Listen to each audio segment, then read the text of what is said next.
Assalamualaikum warahmatullahi wabarakatuh. Perkenalkan, nama saya Siti Habibah, kelas Desa Akuntansi.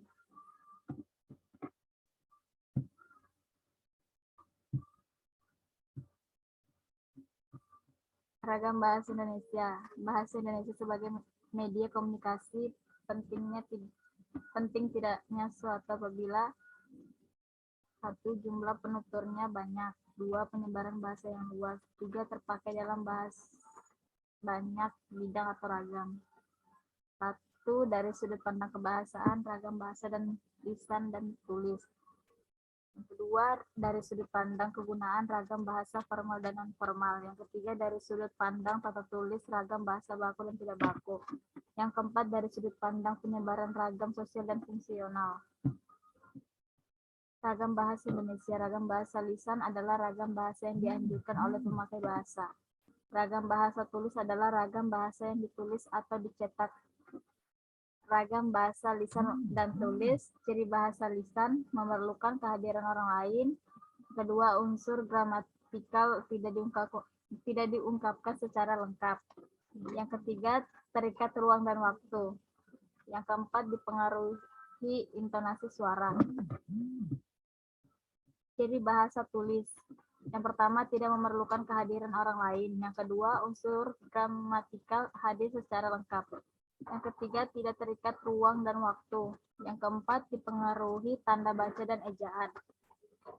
Ragam dalam bahasa formal adalah ragam bahasa yang digunakan dalam lingkungan resmi, formal, dan kedinasan.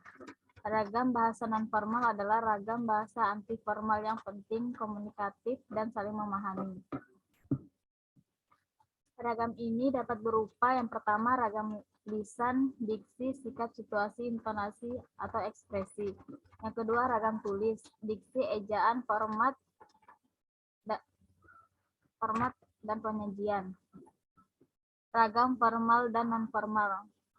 Ragam bahasa baku adalah ragam bahasa yang sesuai dengan kaidah standar kaidah kebahasaan. Ragam bahasa tidak baku merupakan kebalikan dari ragam bahasa baku. Ragam ini dapat berubah.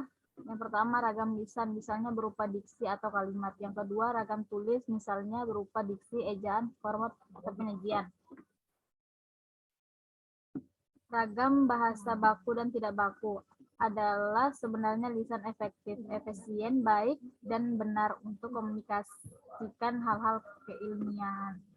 Ciri-cirinya, yang pertama lugas, cermat, dan ekonomis. Yang kedua objektif, apa adanya, tidak bawa perasaan. Yang ketiga mengutamakan informasi kebakuan kata dan makna kata juga konsisten. Ragam ilmiah adalah ragam bahasa yang mengutamakan unsur-unsur keindahan seni bergaya kesusastraan. Ada kalanya bahasa bukan sekadar sarana komunikasi, tetapi bertujuan untuk mencapai keindahan atau bahkan keindahan itu sendiri. Ragam sastra adalah ragam bahasa yang sebagian norma dan kaidahnya didasarkan atas kesepakatan bersama dalam lingkungan sosial yang lebih kecil dalam masyarakat. Ragam sosial biasa digunakan pada tingkat sosial atau struktur sosial. Ragam fungsional digunakan dalam struktur profesi, kedinasan, atau ragam bahasa yang dikaitkan dengan profesi atau lingkungan kerja, lembaga, atau organisasi kegiatan tertentu. Ragam sosial dan fungsional. Baik maksudnya penggunaan bahasa Indonesia sesuai dengan situasi dan kondisi. Benar maksudnya pengguna bahasa Indonesia sesuai dengan kaidah keterbahasaan yang berlaku. Bahasa Indonesia yang baik dan benar. Situasi dan kondisi itu bisa seperti situasi berduka, situasi marah, situasi bercanda, situasi menasehati, situasi sibuk, situasi khusus. Benar maksudnya penggunaan bahasa Indonesia sesuai dengan kaidah keterbahasaan yang berlaku. Setidaknya adalah kaidah ketatabahasaan, yaitu tata bentuk, morfologi, tata bunyi, fonologi, tata kalimat, sintaksis, tata makna, semantik, tata tulis, PUEBI. Bahasa Indonesia yang baik dan benar. Melatih diri melatih diri dan segera untuk memperagakan bagaimana berbahasa dengan baik dan benar, membangun komunitas peduli pada berbahasa baik dan benar.